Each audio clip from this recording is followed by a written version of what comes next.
Hey everyone, I'm Bex from Reading and Writing Redhead. I am a reading specialist and I taught second grade for 22 years. So at my school, we're really moving into serious guided reading. We're doing some guided reading training, really trying to support classroom teachers with making some, improvements in guided reading. So some of the questions that we hear and that I hear from you guys on my Facebook page are, when you're taking a reading group for guided reading, what are all the other kids doing? Help. So I have some tips today for that. For what are the other kids doing?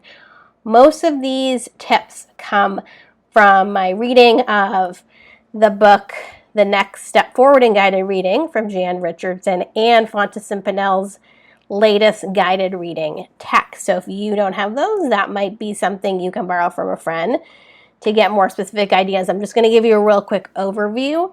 You might want to have a pencil, take down some notes. What the other kids are doing. Now, I always, as the classroom teacher, like to have fluency, vocabulary, spelling and phonics, comprehension centers going on, but sometimes you need to just get kids involved in reading activities, more like the Daily Five from the get-go. So these are more like the Daily Five, not as structured, as what I would do. So these are more like the Daily Five, so not necessarily as structured as what I was talking about. These are more like the Daily Five, if you're familiar with that program or cafe. So what are the other kids doing? Book boxes. That is a big thing. A lot of you are already doing book boxes. What I would say about book boxes is yes, you need to have books in the boxes for kids that are at their independent reading level, but I'm never going to say no to a kid wanting to reread a book that is easy for them because they're interested in it. That's great fluency practice. Or if they're really interested in something that's harder, I am not going to say no. But there should be several books in that book box that are at their level. They can be working on some ABC practice, the younger kids' word study practice.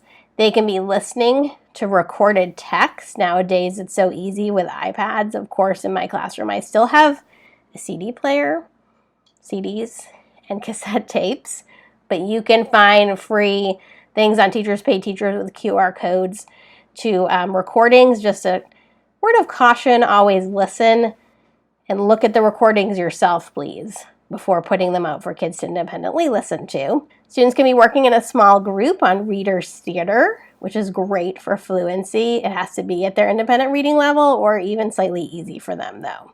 Writing. Kids can be writing. Not going to go into details there. Reading poems. Writing poems. And some of my kids like to write songs. So that's always a good option. Oral retelling. I have another video about buddy reading, and I talk about oral retelling in there. But kids can be buddy reading and retelling the story or doing other buddy responses to their story or text. You can use the computer technology. I never have gotten carried away or done too much with the computer during the reading class, but you could, if you have some kids that go on Lexia, that might be a good time.